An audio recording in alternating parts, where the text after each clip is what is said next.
sekelas Gus Baha ini ada semua, ada ini menjadi lucu penampilannya, ya, menjadikan, ya sesungguhnya menjadikan percandaan kepada Gus Aziz dari semenjak Juli, dari semua, ya. Nah inilah sahabat juga buat kita semua, marilah cerdas dalam memandang. Yang disebut ulama itu adalah bukan orang yang bisa baca kitab, kata Abah juga. Yang disebut ulama itu tidak cukup dia pandai membaca kitab kuning, tetapi adalah dia hanyalah pembaca. Tetapi di akhir zaman ini adalah dituntut bukan hanya pembaca. Di akhir zaman ini adalah dituntut orang itu adalah ilmiah, adalah. Inilah makanya kalau Abah mendengarkan, Abah tidak mau lagi ya, mau mengulang lagi tentang apa yang dibahas oleh Gus Baha. Jelas Gus Baha tidak paham. Siapa yang disebutkan oleh beliau adalah tentang apa namanya Ahmad Al-Muhajir itu. Maka Abah menantang hari ini kepada Gus Baha. Kalau Gus Baha bisa apa namanya WA kepada Abah tentang apa namanya bertanya tentang pernyataan tentang Gus Baha yang berkaitan dengan Ba'alwi, ya sahabat. Tapi sebelum Abah akan membahas sedikit tentang pernyataan Gus Baha mengisbat Ba'alwi, kembali harus panjenengan pahami, ya, bahwa di dalam kehidupan kita adalah di era ilmiah, ilmu pengetahuan sekarang ini, ya, sekarang ada dua kelompok ulama, ya, yang pola berpikirnya adalah berbeda. Jadi dalam cara memandang kepada Ba'alwi ini, Abah melihat adalah tingkat-tingkat orang dalam memahami, ya. Ada sebagian daripada orang yang tidak mau pusing dengan urusan itu. Yang kedua adalah orang yang senantiasa bertahan kepada status quo, ya. Dia tidak mau adalah apa namanya segala kemudahan yang sedang dialaminya, yang diterimanya adalah berubah, maka dia tidak mau adalah berseberangan dengan arus, ya. Nah yang ketiga adalah orang yang apatis, ya. Maka oleh karena itulah Abah ingin mengajak adalah pola berpikir kepada kita semua, lebih khusus adalah buat sahabat-sahabat PWI adalah LS, ya, Perjuangan Wali Songo Indonesia, Laskar Sabilillah yang ada di Nusantara ini. Maka dan juga kepada sahabat-sahabat, ya, apakah yang sudah apa namanya menolak Ba'alwi maupun yang masih adalah menerima Ba'alwi, adalah sesungguhnya seluruhnya panjenengan adalah sahabat-sahabat Abah semua, kita adalah saudara.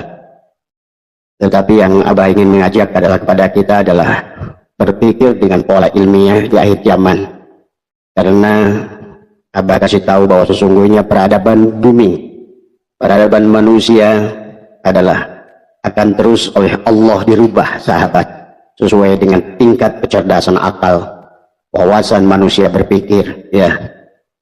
Maka itulah Abah sering ulang-ulang bahwa isi Al-Quran mengisahkan tentang dari mulai diawali dengan Nabi Adam dan diakhiri dengan baginda Nabi Muhammad, sesungguhnya ada tentang kecerdasan, ya.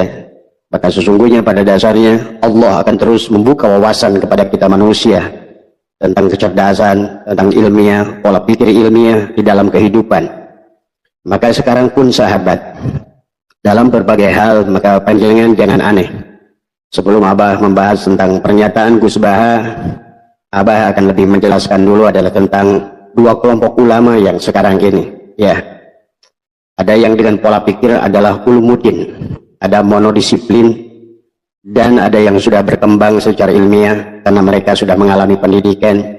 Mereka bukan hanyalah lulusan pondok-pondok pesantren yang mahir adalah membaca apa namanya kitab kuning, tetapi adalah mereka-mereka yang sudah merasakan adalah bangku kuliah, merasakan proses adalah ilmiah di dalam kehidupan, ya sahabat. Maka orang yang semacam ini tentu pola berpikirnya berbeda dengan orang yang hanya bersandar kepada ulumuddin dengan monodisiplin, yang pada dasarnya adalah merupakan gambaran daripada orang-orang yang taklid buta, yang merupakan masih berpegang pada ulama-ulama abad pertengahan. Wahai saudaraku Nusantara, hari ini adalah merupakan abad adalah ilmu pengetahuan. Maka barang siapa yang adalah dia tidak mau berubah dengan berubahnya ilmu pengetahuan, maka pada dasarnya adalah merupakan sebuah kematian akal, adalah merupakan sebuah tidak akan memiliki kecerdasan logika berpikir. Walaupun kalian belajar ilmu mantik sekalipun, logika berpikirnya adalah masih sangat kolot, sahabat.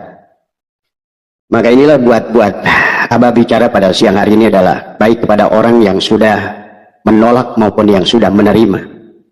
Marilah kita menolak dan menerima itu adalah dengan landasan ilmiah, bukan menolak karena kebencian, ataupun menerima bukan karena adalah taklid buta.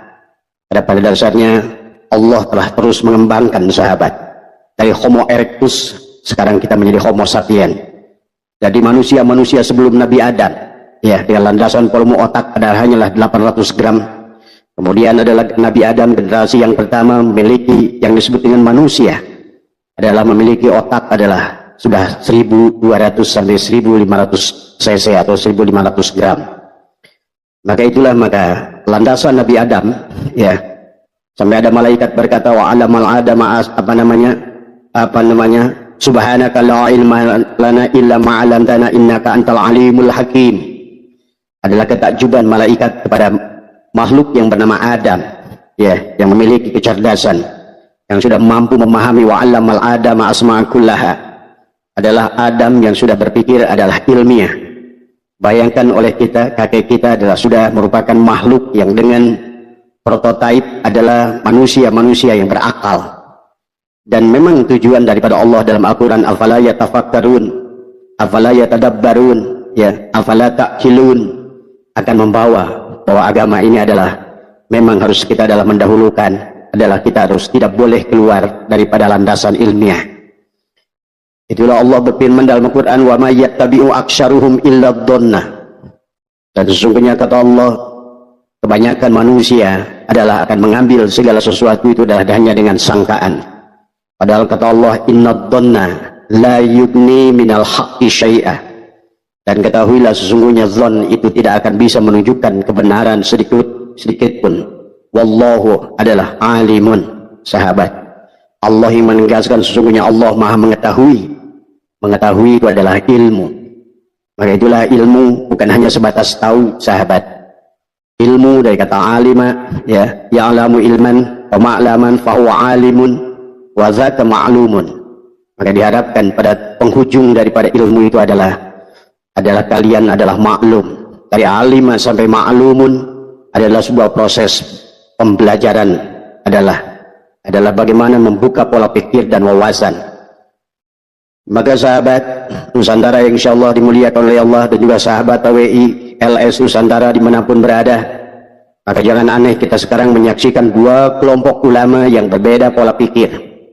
Yang pertama masih berpegang pada monodisiplin, adalah ulumuddin, adalah dengan ulama-ulama dengan filsafat keilmuan abad pertengahan, adalah hanya melakukan menggunakan taklid buta, dan dia tidak mau keluar daripada zona nyaman yang dia hadapi. Maka oleh karena itulah sekarang muncul adalah pernyataan, kalau seandainya adalah yang Abah dengar muncul dari Menteri Agama, Abah mengerti. Karena Abah secara pribadi sudah tahu beliau, kalaupun beliau adalah masih seolah-olah adalah mengakui bahwa Alwi itu adalah dzurriyyah Rasul, hanya sebatas sebagai penghormatan, dan tidak mau beliau sebagai adalah pejabat negara adalah membuat keributan. Tetapi secara pribadi Abah mengerti tentang pola dan prinsipnya, karena Profesor Nazaruddin Umar adalah seorang profesor yang cerdas, ya. Ada pernyataan beliau sebelum menjadi Menteri Agama dan pernyataan beliau setelah menjadi Menteri Agama agak berbeda, sahabat. Itulah bedanya, kita harus maklum pada orang-orang yang duduk pada mendapatkan posisi sebagai adalah pejabat publik, tentu adalah tidak boleh menyampaikan sesuatu yang berseberangan dengan status quo, dengan arus, sahabat. Tetapi ada juga pernyataan ulama-ulama seperti adalah Abdul Somad, adalah pernyataan seperti adalah juga Gus Baha, adalah merupakan sebagai juga adalah Kiai Miftahul Akhyar, dan tokoh-tokoh lain, Buya Yahya dan lain sebagainya. Maaf ya, adalah mereka tidak salah, tetapi landasan pola mereka adalah berpikir kepada ulumuddin monodisiplin, ya, yang bersandarkan kepada filsafat ilmu pengetahuan abad pertengahan dengan menggunakan landasan taklid buta. Ya, tidak mau berubah, ya sahabat. Adalah kebanyakan dari mereka adalah bukan peneliti, mereka adalah pembaca, mereka adalah penikmat. Maka segala apa yang mereka baca dan juga apa yang mereka dengarkan dari paparan orang lain, tetapi kalau mendapatkan dari sumber yang salah, karena tidak semua berita itu adalah benar, maka disinilah seseorang itu adalah apakah dia memiliki jiwa adalah peneliti atau bukan jiwa peneliti. Kalau jiwa peneliti adalah segala sesuatu informasi adalah menjadikan tantangan kepadanya. Bagaimana informasi itu adalah, karena diawali dengan alimah adalah pengetahuan, hanya tahu bagaimana dia sampai pada derajat adalah sampai wadaka ma'lumun adalah maklum kepada segala sesuatu itu. Dia membutuhkan sebuah proses riset dan ilmiah, penelitian. Ada segala sesuatu yang berkaitan dengan pengakuan, maka orang-orang yang memiliki landasan ilmiah tidak akan mudah, bukan dia syu'udon, tetapi dia landasan berpikirnya tidak akan menerima sebuah kebenaran, kecuali kebenaran itu adalah dia uji dulu. Itulah kenapa dalam kitab Sulamut Taufik, dalam kitab banyak kitab, bahwa dalam perkara segala apapun kita harus tasawur adalah bagaimana kita, apakah kita menerima atau menolak. Landasan menerimanya adalah harus ilmiah, dan melandaskan menolaknya juga adalah harus ilmiah. Kalau tidak dengan ilmiah, maka kita telah memberangus adalah akal yang sangat luar biasa yang telah Allah berikan kepada Bani Adam. Yang mana Bani Adam, Nabi Adam sebagai khalifah yang pertama adalah diberikan kolmo otak adalah 1200 sampai ke 1500 gram. Supaya apa? Manusia itu adalah berpikir. Dan memang Allah mengajak kita adalah selalu berpikir. Ya demikian pula baginda Nabi, tafakkaru sa'atin khairun min ibadati alfi amin. Tafakkaru sa'atin khairun min ibadati sab'ina sanatin. Tafakkaru sa'atin khairun min ibadati sanatin. Baginda Nabi mengajak kita adalah bertafakkur. Tafakkur itu adalah berpikir. Berpikir itu adalah berpikir secara logis dan ilmiah. Karena memang kata Allah, wa may yattabi'u aktsaruhum illa dhonna. Karena kebanyakan manusia adalah yang di awal itu adalah diawali dengan don, sahabat. Maka tidak salah orang-orang yang bersandar kepada monodisiplin, ya, kepada ulumuddin yang landasannya adalah kepada fikih-fikih abad pertengahan. Pada dasarnya di sana adalah hanya akan dibahas tentang dosa dan dosa, ya. Tetapi adalah pada saat ulama-ulama yang kesini, sahabat, adalah merupakan ulama-ulama ilmiah yang pernah mengucap duduk di bangku perguruan tinggi, yang pernah membuat tesis, ya, yang telah melakukan sebuah riset penelitian daripada merumuskan persoalan kemudian membuat hipotesa. Dari hipotesa itu dia akan menguji hipotesa itu, dia akan mencarikan data-data adalah untuk mendukung hipotesanya sebelum sampai dia kepada sebuah natijah apakah penelitian yang dia lakukan itu adalah sesungguhnya adalah menolak atau menerima. Maka demikian sahabat dalam pola pikir manusia sekarang yang Abah saksikan, maka Abah tidak aneh, ya. Abah percaya orang-orang kayak Buya Yahya, orang-orang seperti Gus Baha, orang-orang seperti Uwas, orang-orang seperti kayak Syukron Makmun, kayak Miftahul Ahyar, ya sahabat, adalah orang-orang yang hebat dalam bidangnya masing-masing. Tetapi di dalam perkara yang lain, karena pas'alu ahla dzikri in kuntum la ta'lamun, maka sesungguhnya sehebat-hebatnya mereka, sahabat, tetapi dalam bidang ilmiah mereka ketinggalan. Gus Baha adalah orang yang luar biasa dalam ilmu tafsir dan ilmu fikih, tetapi adalah dia bukan ahli dalam ilmu sejarah dan ilmu nasab, ya sahabat. Maka oleh karena itulah, jika dibagilah manusia adalah menjadi dua, adalah antara multidisiplin dengan monodisiplin, adalah dengan yang berpegang kepada ad-dirasah al-islamiyah, ya, dengan landasan adalah hipotesa, landasan berpikir yang ilmiah. Maka pada saat segala sesuatu sebelum menerima dan menolak, dia akan uji, dia akan riset, ya. Apalagi sekarang sahabat di akhir zaman ini, ilmu pengetahuan sudah disempurnakan oleh Allah dalam kaitannya di bidang nasab. Sekarang ini ilmu genetikanya adalah ada ahlinya, dan Allah sudah menyuruh kepada kita fas'alu ahla dzikri in kuntum la ta'lamun. Maka yang berkaitan genetika, tanyalah ahli genetika. Yang berkaitan dengan sejarah, tanyalah ahli sejarah. Karena ulama sehebat apapun, pada dasarnya kalau dia bukan ahli dalam bidangnya, maka dia adalah tidak bisa didengar apa yang disampaikannya.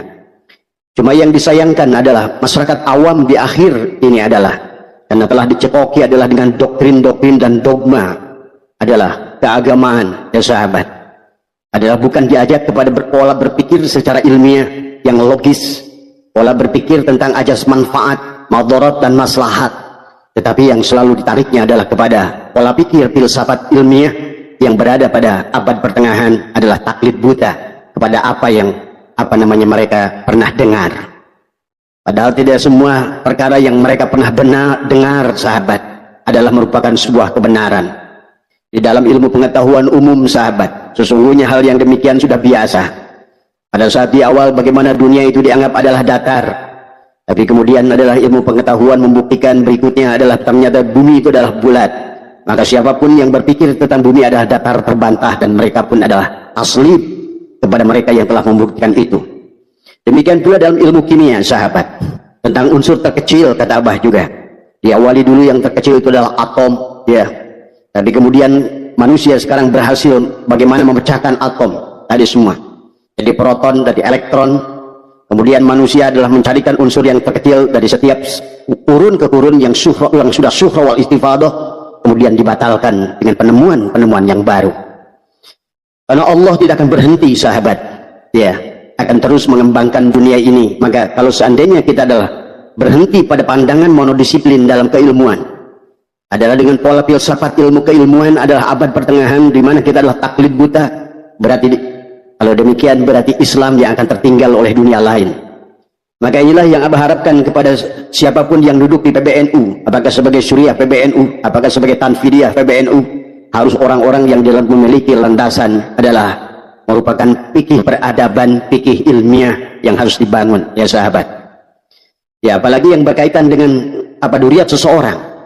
Tidak bisa bagaimana adalah sebagaimana pandangan yang disampaikan Kiai Miftahul Ahyar tentang orang yang menolak Baal itu dikadap sebagai qadhaf, ya, menuduh orang lain itu berzina.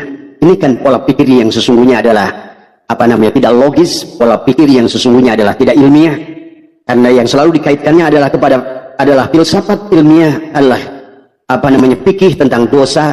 Kalau seandainya kita menolak dosa dan lain sebagainya, bukan dari segi manfaat. Ingat, dalam segala urusan agama itu, sahabat, selalu adalah dikaitkan kepada ajas manfaat. Ajas yang senantiasa adalah bagaimana bermanfaat kepada kebanyakan manusia, bukan hanya kepada taklid buta yang dianggap adalah kebenaran. Itu adalah, maka tidak cukup, sahabat, di akhir zaman ini adalah dengan tadi semua, karena semua alat teknologinya sudah Allah siapkan. Maka sungguh lucu pernyataan Gus Baha pernyataannya tentang, sungguh kalau kita dengar menggelikan. Saya sangat hormat dengan Gus Baha, dan saya banyak mengikuti Gus Baha dari sesungguhnya. Inilah, sahabat, pada saat seseorang itu bukan ahli di bidangnya, walaupun Gus Baha itu luar biasa dalam ilmu tafsirnya, dalam ilmu hadisnya, kalau menurut saya adalah termasuk juga adalah sudah mulai masuk pada fikih peradaban, apa pola pikir Gus Baha itu. Tetapi yang berkaitan dengan pernyataan beliau tentang Ba'alwi ini adalah hanya seseorang yang bukan peneliti, seseorang yang suka membaca dan mendengar. Tapi persoalannya pada saat seseorang itu sudah besar di masyarakat, seseorang itu sudah dianggap adalah sebagai tokoh publik, maka segala apa yang disampaikannya adalah menjadikan sebuah kebenaran. Maka sangat disayangkan di akhir zaman semacam ini orang semacam Gus Baha, kalau seandainya dia hanya menerima segala pengetahuan itu adalah, dan dianggap pengetahuan itu adalah sebuah kebenaran dengan hanya istilah bahwa ini sudah syuhra wal istifadah. Ingat, sahabat, dalam ilmu pengetahuan segala yang syuhra wal istifadah adalah bisa dibatalkan pada saat ditemukan adalah fakta-fakta yang baru. Demikian pula sekarang, sahabat, di dalam ilmu nasab ada fakta-fakta baru, ya, yang harusnya juga adalah Gus Baha adalah mencari dari sumber yang benar, dari sumber yang kredibel. Tapi inilah pola berpikir yang senantiasa tidak dilandasi dengan landasan adalah ad-dirasah, ya, pembelajaran, ya. Maka dia hanyalah akan menerima informasi dari seseorang atau barangkali membaca dari sesuatu, dan itu dianggap kebenaran, dan kemudian beliau menyampaikan betapa bahayanya orang yang sudah dianggap adalah memiliki legalitas kemudian menyampaikan sesuatu adalah apakah dia itu ada tasdik dengan segala sesuatu tanpa tasawur, tanpa penelitian.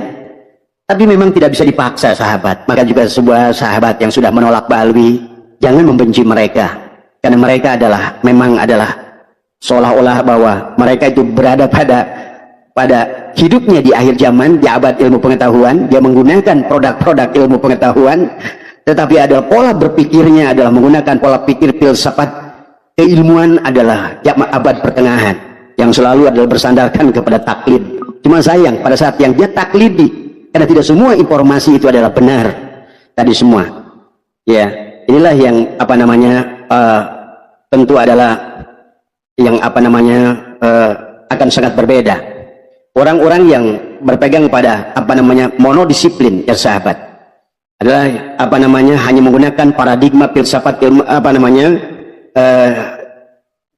apa yang dikatakan oleh Gus Baha, apa yang dikatakan oleh UAS, apa yang dikatakan ulama yang lain yang mengisbat Ba'alwi itu, jika dikaji dengan paradigma filsafat ilmu pengetahuan, maka pandangan tersebut sesungguhnya kita bisa melihat adalah hanya masuk pada wilayah ulumuddin yang memiliki sifat monodisiplin. Ya, paradigma monodisiplin dalam suri agama itu adalah basisnya sekali lagi adalah merupakan ilmu-ilmu abad pertengahan. Berbeda dengan orang-orang yang sudah memiliki pandangan, sudah punya landasan, pernah duduk di perguruan tinggi, dia pernah membuat skripsi, tentu pola pikirnya tidak akan lagi segala informasi yang ada itu adalah dia akan terima saja. Itulah kata Allah, "Wa may yattabi'u aktsarahum illa dhanna inna dhanna la yubni minal haqqi syai'a." Karena don itu sungguh tidak akan bisa menunjukkan kebenaran sedikit pun tadi semua. Karena itulah innallaha alimun, sesungguhnya Allah lah yang maha mengetahui. Berarti itulah ilmu sahabat ya. Maka landasan ilmu yang ilmiah akan dibutuhkan di akhir zaman ini sahabat ya. Karena landasan ilmu yang ilmiah bukan hanya sebatas terbatas pada fikih peradaban yang hanya dosa, tetapi akan diperlihatkan adalah dari segi maslahat dan madarat ya sahabat. Inilah yang harus diperhatikan. Pendekatan monodisiplin ulumuddin dalam kajian agama adalah pendekatan abad pertengahan. Hal ini wajar karena pada masa abad pertengahan sahabat ya, kajian agama tidak dipengaruhi oleh ilmu-ilmu pengetahuan, ilmu sosial, ilmu sains dan semacamnya. Barulah muncul adalah tentang kebangkitan pasca Renaissance adalah di barat ya sahabat, melahirkan filsafat ilmu ya. Pendekatan monodisiplin dalam mengkaji agama menggunakan satu pendekatan, maka inilah yang akan menyebabkan akhirnya apa yang disampaikan oleh Kim Abdul Ahyar adalah tentang qadab ya. Kepada orang yang menolak adalah kepada Ba'alwi, menganggap bahwa kita adalah kelompok-kelompok yang menganggap Ba'alwi itu adalah turunan dari orang yang berzina, dari apa namanya bahkan menuduh berzina kepada baginda Nabi seolah-olah begitu kan tadi semua. Kan itu tidak logis berpikir yang demikian untuk orang-orang yang berada pada abad ilmu pengetahuan ya. Pendekatan dalam studi Islam yang bersifat monolitik ini memiliki dampak yang hanya searah saja ya, bukan dua arah. Padahal dalam keilmuan itu adalah harus ada think tank, bukan memberi, tetapi bagaimana adalah ada take and give, adalah saling adalah di antara mereka itu semua, supaya ilmu itu adalah hidup dari semua ya. Ya kalau seandainya hanya dianggap sebagai adalah sesuatu yang searah ya, maka tentu saja apa namanya inilah yang terjadi sekarang ya. Maka pendekatan dalam studi Islam yang makan jika tadi digunakan dalam pendekatan fikih soal qadab ya yang disampaikan oleh Kim Abdul Ahyar misalnya, maka kemaslahatan yang diperoleh ini hanya terjadi pada Ba'alwi saja tadi semua. Ba'alwi terlindungi dengan sendirinya dan terjaga kehormatannya karena mengkaji nasab Ba'alwi jika memiliki kesimpulan yang berbeda dari status quo. Selama ini dianggap nasab Ba'alwi adalah tersambung pada Rasulullah, maka yang berbeda dari status quo itu akan digeser persoalan dosa, dan tidak dosa di akhirat, bukan soal kemaslahatan. Ingat sahabat, dalam ilmu fikih ya sahabat, mungkin Anda dalam keadaan darurat maka babi pun boleh dimakan, itu kan sudah ajas maslahatan tadi semua, termasuk juga adalah menggunakan vaksin tadi semua ya.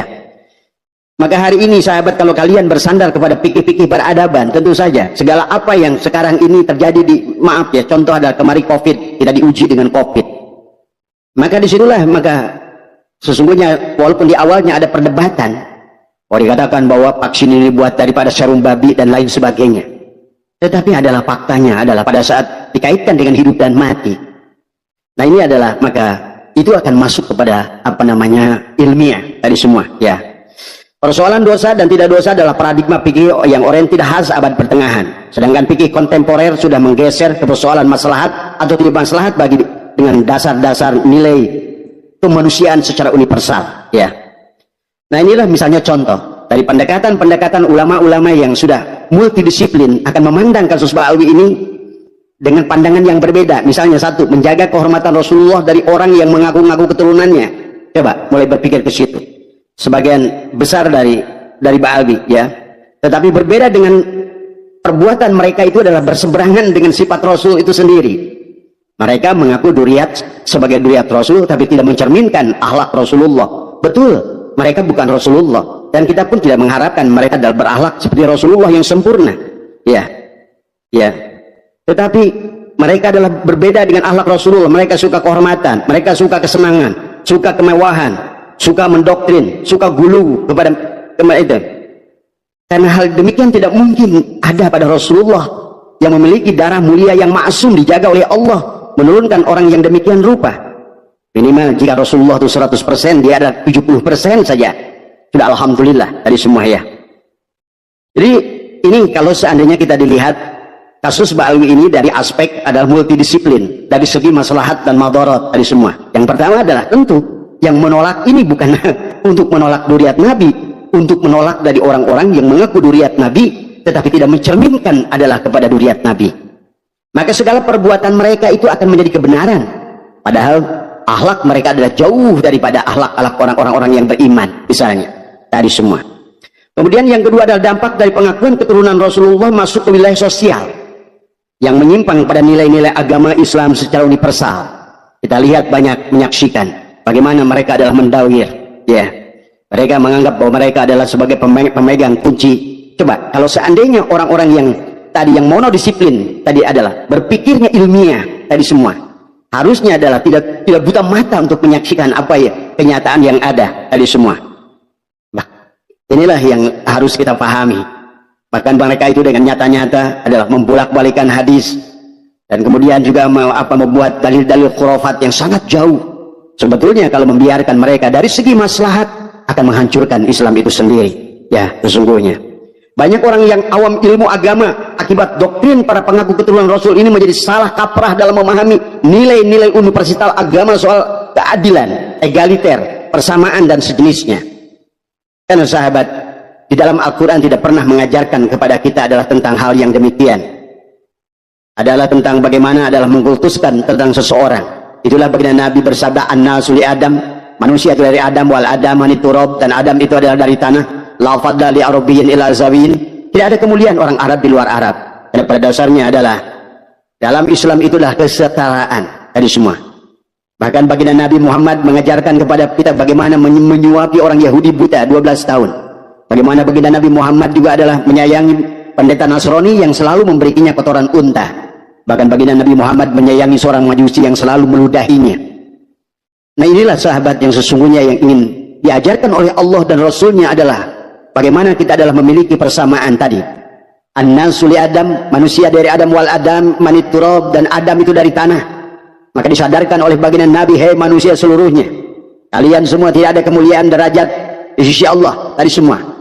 La fadla li arabiyyin ila zamin, wa la fadla li aswada ila al-ahmar illa bitaqwa, kecuali adalah dengan takwa kalian, bukan suku kalian, bukan golongan kalian. Maka sejarah membuktikan sahabat banyak orang-orang Yahudi yang memiliki kemuliaan. Demikian pula salah satu putri daripada Abu Jahal adalah terkenal adalah menjadi seorang mufassirin. Demikian pula adalah dari golongan-golongan muhaddisin adalah datang dari kalangan orang-orang Yahudi. Jadi tidak ada masalah. Kamu dari terah mana, dari keluarga mana, dari duriat mana. Tetapi yang sesungguhnya yang akan dilihat oleh Allah, kamu sebagai siapa hari ini. Kalaupun kamu benar adalah seorang Gus misalnya, kamu ayah kamu adalah seorang ulama besar, seorang aulia, tetapi sesungguhnya tidak berbanding lurus dirimu dengan ayahmu itu, ya. Karena yang akan dilihat itu bukan dirimu, tetapi adalah yang mulia itu ayahmu, yang mulia itu kakekmu. Tetapi memiliki dampak sosial pada saat seseorang mengaku Gus, tapi dia tidak mau bisa memberikan citra apa yang dilakukan oleh ayahnya. Tadi maka pengakuan dirinya kepada orang yang mulia itu hanyalah akan berdampak kepada penghinaan kepada orang-orang itu sekalian, ya sahabat. Banyak orang awam ilmu agama akibat doktrin para ini tadi semua jadi salah kaprah dalam memahami nilai-nilai universitas tadi, ya, sehingga terjadilah sesuatu yang disebut yang terjadi pada Belanda itu tadi semua. Mereka adalah berkasta-kasta, mereka adalah berkelas-kelas, menganggap diri mereka adalah golongan kelas 1. Nah, inilah yang terjadi. Akibatnya apa? Pada saat mereka sudah ditetapkan dari Bagi Anda yang silakan senang mempelajari baik tulisan-tulisan Snokor Gronyo Panderplas maupun ada tulisan adalah dari seorang Huub de Jong, ya, seorang penulis Belanda, kalian akan menyaksikan, ya, bagaimana siapa Ba'alwi ini dari awal. Maka seharusnya kalau orang kayak Gus Baha, kalau dia adalah peneliti dari semua, maka tidak akan mudah hanya menerima informasi itu hanya dari satu sisi. Bukankah kaidah keilmuan di dalam Sulamut Taifik, dalam apapun Sulamut Taufik dan apapun semua, bahwa sebelum kita adalah menolak sesuatu atau menerima sesuatu adalah kita harus tasawur, ujilah secara ilmiah, buktikan secara ilmiah. Karena kata Allah, inna dhanna la yugni minal haqqi syai'a, karena don itu tidak memberikan sedikit pun. Maka akhirnya menjadikan kasihan kepada orang-orang yang sekelas Gus Baha ini ada semua, ada akhirnya menjadi lucu penampilannya, ya, sesungguhnya menjadikan percandaan kepada Gus Aziz dari Sunja Juli dari semua, ya. Nah, inilah sahabat juga buat kita semua, marilah cerdas dalam memandang. Yang disebut ulama itu adalah bukan orang yang bisa baca kitab, kata Abah juga. Yang disebut ulama itu tidak cukup dia pandai membaca kitab kuning, tetapi adalah dia hanyalah pembaca. Tetapi di akhir zaman ini adalah dituntut bukan hanya pembaca. Di akhir zaman ini adalah dituntut orang itu adalah ilmiah, inilah makanya kalau Abah mendengarkan, Abah tidak mau lagi mengulang lagi tentang apa yang dibahas oleh Gus Baha. Jelas Gus Baha tidak paham. Siapa yang disebutkan oleh beliau adalah tentang Ahmad Al-Muhajiri itu. Maka Abah menantang hari ini kepada Gus Baha. Kalau Gus Baha bisa menemukan kitab, kalau Sayyid Ahmad bin Isa itu adalah pernah hijrah dan ada buktinya, apakah itu dia dengan bukti filologi, apakah bukti arkeologi atau bukti kitab, ya. Tetapi ada pada abad kelima, ya sahabat, atau abad keempat, pada saat hal itu terjadi, maka Abah akan berikan kepada Gus Baha. Silakan, ya, barangkali video ini sampai kepada Gus Baha, Abah berikan 200 juta. Wallah, demi Allah, ya, saya akan berikan kepada siapapun yang bisa menunjukkan bukti autentik, atau barangkali, ya, kalau mau lebih dari itu silakan nego. Barangkali uang Abah tidak banyak, tapi Abah siap memberikan kepada siapapun 200 juta yang bisa menemukan bukti bahwa sesungguhnya adalah Sayyid Ahmad bin Isa Al-Muhajiri itu adalah pernah hijrah, adalah ke Yaman. Silakan temukan bukti pada kitab, silakan temukan bukti apakah lewat filologi, arkeologi, tadi semua, silakan, ya, silakan datang ke tempat saya, kontak saya, admin saya akan transfer. Tapi ingat, sebelumnya saya akan verifikasi apakah betul kitab itu. Karena sekarang ini banyak sahabat.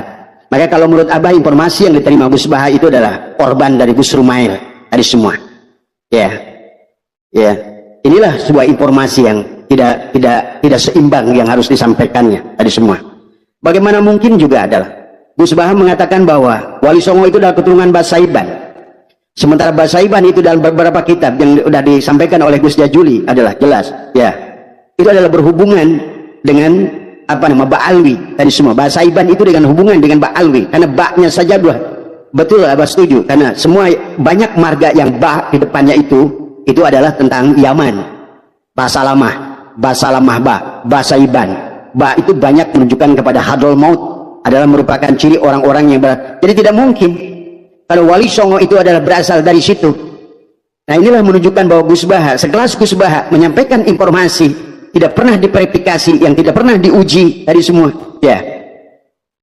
Bahkan sebagaimana apa yang disampaikan Kiai Imaduddin Utsman tadi semua, tidak ada kitab yang menjelaskan abad keempat, abad kelima, abad keenam, abad ketujuh, abad kedelapan.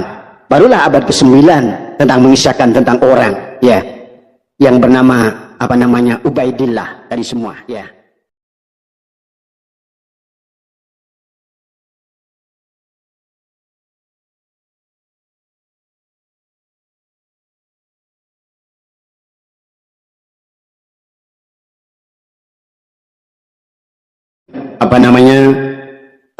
Sekelas Gus Baha ini ada semua, ada ini menjadi lucu penampilannya, ya,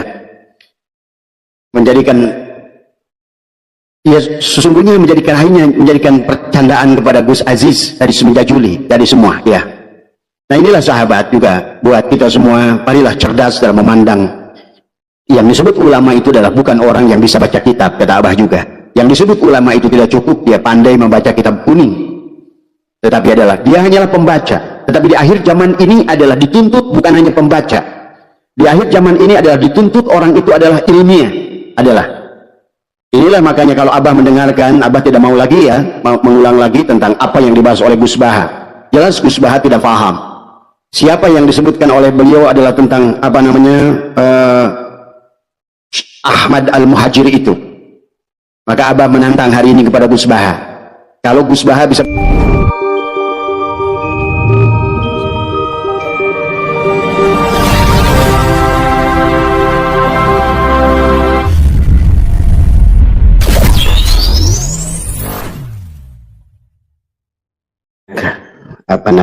WA kepada Abah tentang bertanya tentang pernyataan tentang Gus Baha yang berkaitan dengan Ba'alwi, ya sahabat. Tapi sebelum Abah akan membahas sedikit tentang pernyataan Gus Baha mengisbat Ba'alwi, kembali harus panjenengan pahami ya bahwa di dalam kehidupan kita adalah di era ilmiah, ilmu pengetahuan sekarang ini ya. Sekarang ada dua kelompok ulama ya, yang pola berpikirnya adalah berbeda. Jadi dalam cara memandang kepada Ba'alwi ini, Abah melihat adalah tingkat-tingkat orang dalam memahami ya. Ada sebagian daripada orang yang tidak mau pusing dengan urusan itu. Yang kedua adalah orang yang senantiasa bertahan kepada status quo ya. Dia tidak mau adalah segala kemudahan yang sedang dialaminya, yang diterimanya adalah berubah, maka dia tidak mau adalah berseberangan dengan arus ya. Nah, yang ketiga adalah orang yang apatis ya. Maka oleh karena itulah Abah ingin mengajak adalah pola berpikir kepada kita semua, lebih khusus adalah buat sahabat-sahabat PWI adalah LS ya, Perjuangan Wali Songo Indonesia, Laskar Sabilillah yang ada di Nusantara ini. Maka dan juga kepada sahabat-sahabat ya, apakah yang sudah menolak Ba'alwi maupun yang masih adalah menerima Ba'alwi, adalah sesungguhnya seluruhnya panjenengan adalah sahabat-sahabat Abah semua, kita adalah saudara. Tetapi yang Abah ingin mengajak adalah kepada kita adalah berpikir dengan pola ilmiah di akhir zaman. Karena Abah kasih tahu bahwa sesungguhnya peradaban bumi, peradaban manusia adalah akan terus oleh Allah dirubah sahabat, sesuai dengan tingkat kecerdasan akal, wawasan manusia berpikir ya. Maka itulah Abah sering ulang-ulang bahwa isi Al-Quran mengisahkan tentang dari mulai diawali dengan Nabi Adam dan diakhiri dengan baginda Nabi Muhammad, sesungguhnya ada tentang kecerdasan ya. Maka sesungguhnya pada dasarnya Allah akan terus membuka wawasan kepada kita manusia tentang kecerdasan, tentang ilmiah, pola pikir ilmiah di dalam kehidupan. Maka sekarang pun sahabat, dalam berbagai hal, maka panjenengan jangan aneh. Sebelum Abah membahas tentang pernyataan Gus Baha, Abah akan lebih menjelaskan dulu adalah tentang dua kelompok ulama yang sekarang ini ya. Ada yang dengan pola pikir adalah ulumuddin, ada monodisiplin, dan ada yang sudah berkembang secara ilmiah karena mereka sudah mengalami pendidikan. Mereka bukan hanyalah lulusan pondok-pondok pesantren yang mahir adalah membaca kitab kuning, tetapi adalah mereka-mereka yang sudah merasakan adalah bangku kuliah, merasakan proses adalah ilmiah di dalam kehidupan ya sahabat. Maka orang yang semacam ini tentu pola berpikirnya berbeda dengan orang yang hanya bersandar kepada ulumuddin dengan monodisiplin, yang pada dasarnya adalah merupakan gambaran daripada orang-orang yang taklid buta, yang merupakan masih berpegang kepada ulama-ulama abad pertengahan. Wahai saudaraku Nusantara, hari ini adalah merupakan abad adalah ilmu pengetahuan. Maka barang siapa yang adalah dia tidak mau berubah dengan berubahnya ilmu pengetahuan, maka pada dasarnya adalah merupakan sebuah kematian akal, adalah merupakan sebuah tidak akan memiliki kecerdasan logika berpikir. Walaupun kalian belajar ilmu mantik sekalipun, logika berpikirnya adalah masih sangat kolot, sahabat. Maka inilah buat Abah bicara pada siang hari ini adalah baik kepada orang yang sudah menolak maupun yang sudah menerima. Marilah kita menolak dan menerima itu adalah dengan landasan ilmiah, bukan menolak karena kebencian, ataupun menerima bukan karena adalah taklid buta. Pada dasarnya Allah telah terus mengembangkan, sahabat, dari Homo erectus sekarang kita menjadi Homo sapien. Jadi manusia-manusia sebelum Nabi Adam, ya, dengan landasan volume otak adalah hanyalah 800 gram. Kemudian adalah Nabi Adam, generasi yang pertama memiliki yang disebut dengan manusia, adalah memiliki otak adalah sudah 1200 sampai 1500 cc atau 1500 gram. Maka itulah landasan Nabi Adam, ya, sampai ada malaikat berkata wa alamal adama apa namanya subhanaka la ilma lana illa ma 'allamtana innaka antal alimul hakim. Adalah ketakjuban malaikat kepada makhluk yang bernama Adam, ya, yang memiliki kecerdasan, yang sudah mampu memahami wa alamal adama asma'a kullaha. Adalah Adam yang sudah berpikir adalah ilmiah. Bayangkan oleh kita, kakek kita adalah sudah merupakan makhluk yang dengan prototipe adalah manusia-manusia yang berakal. Dan memang tujuan daripada Allah dalam Al-Quran, afala yatafakkarun, afala yatadabbarun, ya, afala ta'qilun, akan membawa bahwa agama ini adalah memang harus kita adalah mendahulukan, adalah kita harus tidak boleh keluar daripada landasan ilmiah. Itulah Allah berfirman dalam Al-Quran, wa ma yattabi'u aktsaruhum illa dhonna. Dan sesungguhnya kata Allah, kebanyakan manusia adalah akan mengambil segala sesuatu itu adalah hanya dengan sangkaan. Padahal kata Allah, inna dhonna la yugni minal haqqi syai'ah. Dan ketahuilah sesungguhnya zon itu tidak akan bisa menunjukkan kebenaran sedikit pun. Wallahu adalah alimun, sahabat. Allah yang menegaskan sesungguhnya Allah maha mengetahui. Mengetahui itu adalah ilmu. Maka itulah ilmu bukan hanya sebatas tahu, sahabat. Ilmu dari kata alima, ya, ya'lamu ilman wa ma'laman fa huwa alimun wa dzaka ma'lumun. Maka diharapkan pada penghujung daripada ilmu itu adalah kalian adalah maklum. Dari alima sampai ma'lumun adalah sebuah proses pembelajaran, adalah bagaimana membuka pola pikir dan wawasan. Maka sahabat Nusantara yang insyaallah dimuliakan oleh Allah, dan juga sahabat AWI LS Nusantara dimanapun berada, maka jangan aneh kita sekarang menyaksikan dua kelompok ulama yang berbeda pola pikir. Yang pertama masih berpegang pada monodisiplin, adalah ulumuddin, adalah dengan ulama-ulama dengan filsafat keilmuan abad pertengahan, adalah hanya melakukan menggunakan taklid buta, dan dia tidak mau keluar daripada zona nyaman yang dia hadapi. Maka oleh karena itulah sekarang muncul adalah pernyataan, kalau seandainya adalah yang Abah dengar muncul dari Menteri Agama, Abah mengerti. Karena Abah secara pribadi sudah tahu beliau, kalaupun beliau adalah masih seolah-olah adalah mengakui bahwa Alwi itu adalah dzurriyyat Rasul, hanya sebatas sebagai penghormatan dan tidak mau beliau sebagai adalah pejabat negara adalah membuat keributan. Tetapi secara pribadi Abah mengerti tentang pola dan prinsipnya, karena Profesor Nazaruddin Umar adalah seorang profesor yang cerdas, ya. Ada pernyataan beliau sebelum menjadi Menteri Agama dan pernyataan beliau setelah menjadi Menteri Agama agak berbeda, sahabat. Itulah bedanya, kita harus maklum pada orang-orang yang duduk pada mendapatkan posisi sebagai adalah pejabat publik, tentu adalah tidak boleh menyampaikan sesuatu yang berseberangan dengan status quo, dengan arus, sahabat.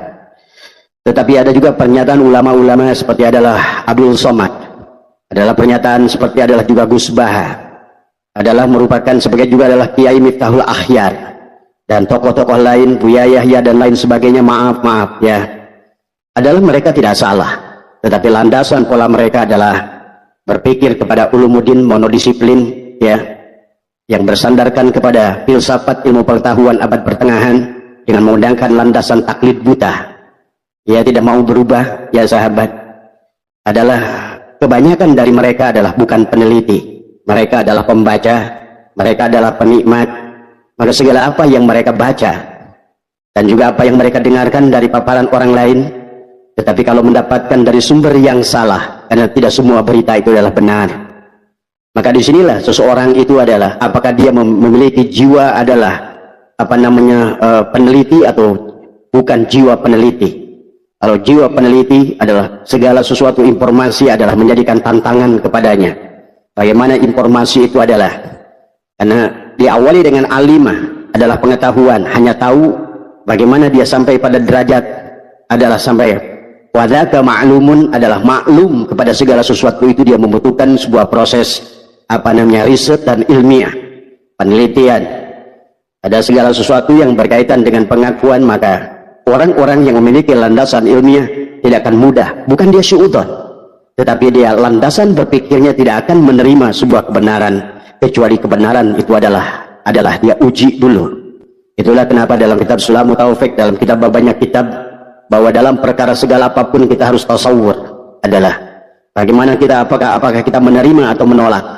Landasan menerimanya adalah harus ilmiah, dan melandaskan menolaknya juga adalah harus ilmiah.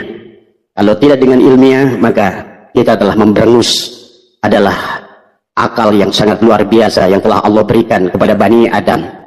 Yang mana Bani Adam, Nabi Adam sebagai khalifah yang pertama adalah diberikan polmo otak adalah 1200 sampai ke 1500 gram. Supaya apa? Manusia itu adalah berpikir. Dan memang Allah mengajak kita adalah selalu berpikir. Ya demikian pula baginda Nabi, tafakkaru sa'atin khairun min ibadati alfi amin.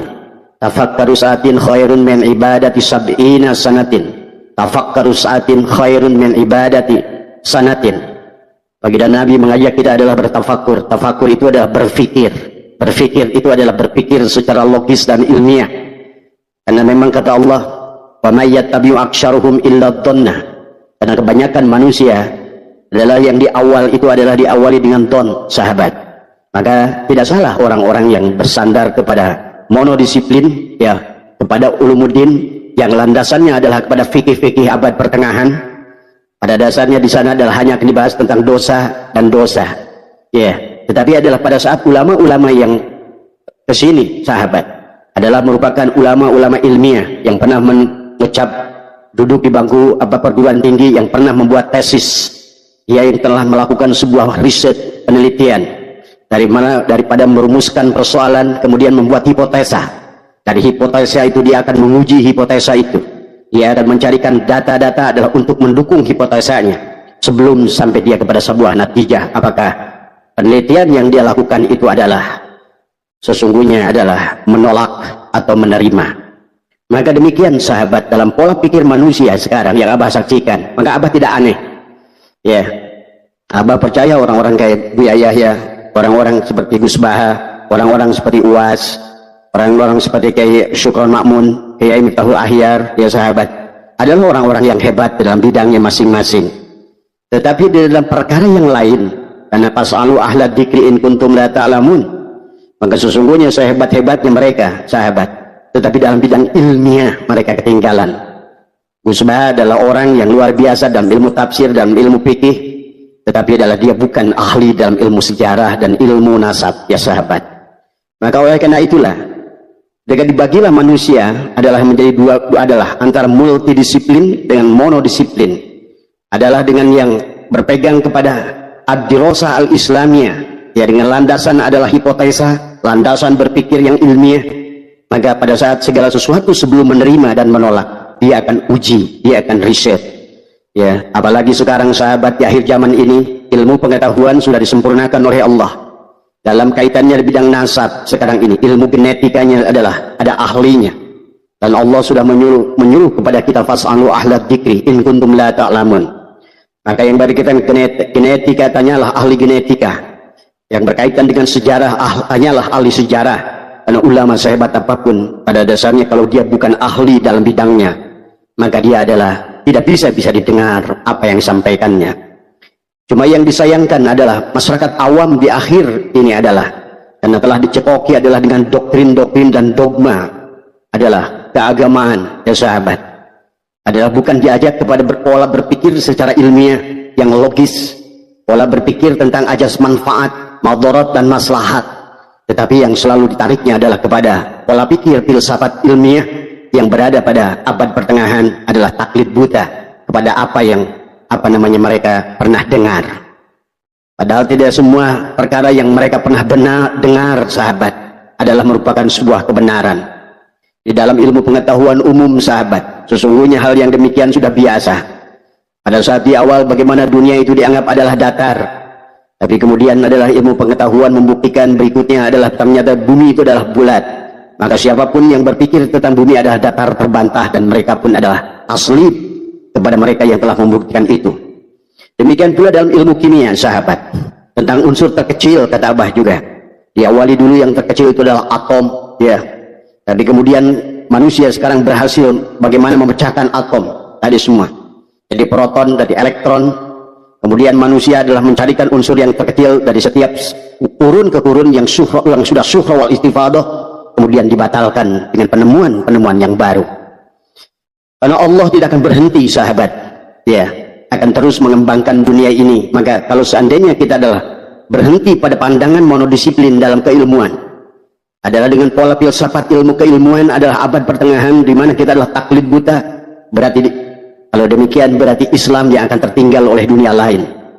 Maka inilah yang Abah harapkan kepada siapapun yang duduk di PBNU, apakah sebagai Syuriah PBNU, apakah sebagai Tanfidiyah PBNU, harus orang-orang yang memiliki landasan adalah merupakan fikih peradaban, fikih ilmiah yang harus dibangun, ya sahabat.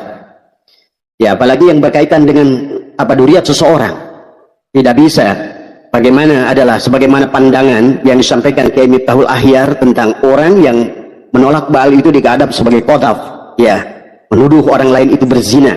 Ini kan pola pikir yang sesungguhnya adalah tidak logis, pola pikir yang sesungguhnya adalah tidak ilmiah, karena yang selalu dikaitkannya adalah filsafat ilmiah, adalah fikih tentang dosa. Kalau seandainya kita menolak dosa, dan sebenarnya bukan dari segi manfaat. Ingat, dalam segala urusan agama itu sahabat selalu adalah dikaitkan kepada ajas manfaat. Ajas yang senantiasa adalah bagaimana bermanfaat kepada kebanyakan manusia, bukan hanya kepada taklid buta yang anggap adalah kebenaran. Itu adalah, maka tidak cukup sahabat di akhir zaman ini adalah dengan don tadi semua, karena semua alat teknologinya sudah Allah siapkan. Maka sungguh lucu pernyataan Gus Baha tentang pernyataannya tentang, sungguh kalau kita dengar menggelikan. Saya sangat hormat dengan Gus Baha dan saya banyak mengikuti Gus Baha tadi sesungguhnya. Inilah sahabat, pada saat seseorang itu bukan ahli di bidangnya, walaupun Gus Baha itu luar biasa dalam ilmu tafsirnya, dalam ilmu hadisnya, kalau menurut saya adalah termasuk juga adalah sudah mulai masuk pada fikih peradaban, apa pola pikir Gus Baha itu. Tetapi yang berkaitan dengan pernyataan beliau tentang Ba'alwi ini adalah hanya seseorang yang bukan peneliti, seseorang yang suka membaca dan mendengar. Tapi persoalannya pada saat seseorang itu sudah besar di masyarakat, seseorang itu sudah dianggap adalah sebagai tokoh publik, maka segala apa yang disampaikannya adalah menjadikan sebuah kebenaran. Maka sangat disayangkan di akhir zaman semacam ini orang semacam Gus Baha, kalau seandainya dia hanya menerima segala pengetahuan itu adalah, dan dianggap pengetahuan itu adalah sebuah kebenaran dengan hanya istilah bahwa ini sudah syuhra wal istifadah. Ingat sahabat, dalam ilmu pengetahuan segala yang syuhra wal istifadah adalah bisa dibatalkan pada saat ditemukan adalah fakta-fakta yang baru. Demikian pula sekarang sahabat di dalam ilmu nasab ada fakta-fakta baru, ya, yang harusnya juga adalah Gus Baha adalah mencari dari sumber yang benar, dari sumber yang kredibel. Tapi inilah pola berpikir yang senantiasa tidak dilandasi dengan landasan adalah ad-dirasah, ya, pembelajaran, ya. Maka dia hanyalah akan menerima informasi dari seseorang atau barangkali membaca dari sesuatu dan itu dianggap kebenaran, dan kemudian beliau menyampaikan betapa bahayanya orang yang sudah dianggap adalah memiliki legalitas kemudian menyampaikan sesuatu adalah apakah dia itu ada tasdik dengan segala sesuatu tanpa tasawur, tanpa penelitian. Tapi memang tidak bisa dipaksa sahabat. Maka juga sebuah sahabat yang sudah menolak Ba'alwi, jangan membenci mereka, karena mereka memang adalah seolah-olah bahwa mereka itu berada pada hidupnya di akhir zaman, di abad ilmu pengetahuan. Dia menggunakan produk-produk ilmu pengetahuan, tetapi ada pola berpikirnya adalah menggunakan pola pikir filsafat keilmuan adalah abad pertengahan yang selalu adalah bersandarkan kepada taklid. Cuma sayang pada saat yang dia taklidi, karena tidak semua informasi itu adalah benar tadi semua, ya. inilah yang tentu adalah yang akan sangat berbeda. Orang-orang yang berpegang pada monodisiplin ya sahabat adalah hanya menggunakan paradigma filsafat ilmu apa yang dikatakan oleh Gus Baha, apa yang dikatakan oleh UAS, apa yang dikatakan ulama yang lain yang mengisbat Ba'alwi itu, jika dikaji dengan paradigma filsafat ilmu pengetahuan, maka pandangan tersebut sesungguhnya kita bisa melihat adalah hanya masuk dalam wilayah ulumuddin yang memiliki sifat monodisiplin. Ya, paradigma monodisiplin dalam studi agama itu adalah basisnya sekali lagi adalah merupakan ilmu-ilmu abad pertengahan. Berbeda dengan orang-orang yang sudah memiliki pandangan, sudah punya landasan, pernah duduk di perguruan tinggi, dia pernah membuat skripsi, tentu pola pikirnya tidak akan lagi, segala informasi yang ada itu adalah dia akan terima saja. Itulah kata Allah, wa may yattabi'u aktsarahum illa dhanna inna dhanna la yubni minal haqqi syai'a. Karena don itu sungguh tidak akan bisa menunjukkan kebenaran sedikit pun tadi semua. Karena itulah innallaha alimun, sesungguhnya Allah lah yang maha mengetahui. Berarti itulah ilmu sahabat ya. Maka landasan ilmu yang ilmiah akan dibutuhkan di akhir zaman ini sahabat ya. Karena landasan ilmu yang ilmiah bukan hanya sebatas terbatas pada fikih peradaban yang hanya dosa, tetapi akan diperlihatkan adalah dari segi maslahat dan madarat ya sahabat. Inilah yang harus diperhatikan. Pendekatan monodisiplin ulumuddin dalam kajian agama adalah pendekatan abad pertengahan. Hal ini wajar karena pada masa abad pertengahan sahabat ya, kajian agama tidak dipengaruhi oleh ilmu-ilmu pengetahuan, ilmu sosial, ilmu sains dan semacamnya. Barulah muncul adalah tentang kebangkitan pasca Renaissance adalah di barat ya sahabat, melahirkan filsafat ilmu ya. Pendekatan monodisiplin dalam mengkaji agama menggunakan satu pendekatan, maka inilah yang akan menyebabkan akhirnya apa yang disampaikan oleh Kim Abdul Ahyar adalah tentang qadab ya, kepada orang yang menolak adalah kepada Ba'alwi, menganggap bahwa kita adalah kelompok-kelompok yang menganggap Ba'alwi itu adalah turunan dari orang yang berzina, dari bahkan menuduh berzina kepada baginda Nabi seolah-olah begitu kan tadi semua. Kan itu tidak logis berpikir yang demikian untuk orang-orang yang berada pada abad ilmu pengetahuan ya. Pendekatan dalam studi Islam yang bersifat monolitik ini memiliki dampak yang hanya searah saja ya, bukan dua arah. Padahal dalam keilmuan itu adalah harus ada think tank, bukan memberi, tetapi bagaimana ada take and give, adalah saling adalah di antara mereka itu semua, supaya ilmu itu adalah hidup dari semua ya. Ya kalau seandainya hanya dianggap sebagai adalah sesuatu yang searah ya, maka tentu saja inilah yang terjadi sekarang ya. Maka pendekatan dalam studi Islam yang jika tadi digunakan dalam pendekatan fikih soal qadab ya, yang disampaikan oleh Kiai Abdul Ahyar misalnya, maka kemaslahatan yang diperoleh ini hanya terjadi pada Ba'alwi saja tadi semua. Ba'alwi terlindungi dengan sendirinya dan terjaga kehormatannya karena mengkaji nasab Ba'alwi jika memiliki kesimpulan yang berbeda dari status quo. Selama ini dianggap nasab Ba'alwi adalah tersambung pada Rasulullah, maka yang berbeda dari status quo itu akan digeser persoalan dosa, dan tidak dosa di akhirat, bukan soal kemaslahatan. Ingat sahabat, dalam ilmu fikih ya sahabat, mungkin Anda dalam keadaan darurat maka babi pun boleh dimakan, itu kan sudah ajas maslahatan tadi semua, termasuk juga adalah menggunakan vaksin tadi semua ya. Maka hari ini sahabat, kalau kalian bersandar kepada fikih-fikih peradaban, tentu saja segala apa yang sekarang ini terjadi maaf ya, contoh adalah kemarin COVID, kita diuji dengan COVID, maka disitulah sesungguhnya walaupun di awalnya ada perdebatan, dikatakan bahwa vaksin ini dibuat daripada serum babi dan lain sebagainya, tetapi adalah faktanya adalah pada saat dikaitkan dengan hidup dan mati, nah ini adalah maka itu akan masuk kepada ilmiah tadi semua ya. Persoalan dosa dan tidak dosa adalah paradigma fikih yang oriented khas abad pertengahan, sedangkan fikih kontemporer sudah menggeser ke persoalan maslahat atau tidak maslahat dengan dasar-dasar nilai kemanusiaan secara universal ya. Nah inilah misalnya contoh dari pendekatan ulama-ulama yang sudah multidisiplin akan memandang kasus Ba'alwi ini dengan pandangan yang berbeda. Misalnya satu, menjaga kehormatan Rasulullah dari orang yang mengaku-ngaku keturunannya. Coba mulai berpikir ke situ.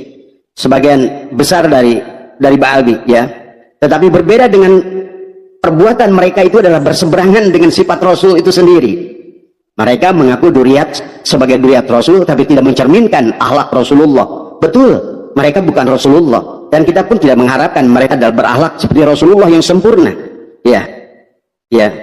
Tetapi mereka adalah berbeda dengan akhlak Rasulullah. Mereka suka kehormatan, mereka suka kesenangan, suka kemewahan, suka mendoktrin, suka gulu kepada itu. Karena hal demikian tidak mungkin ada pada Rasulullah yang memiliki darah mulia yang maksum dijaga oleh Allah, menurunkan orang yang demikian rupa.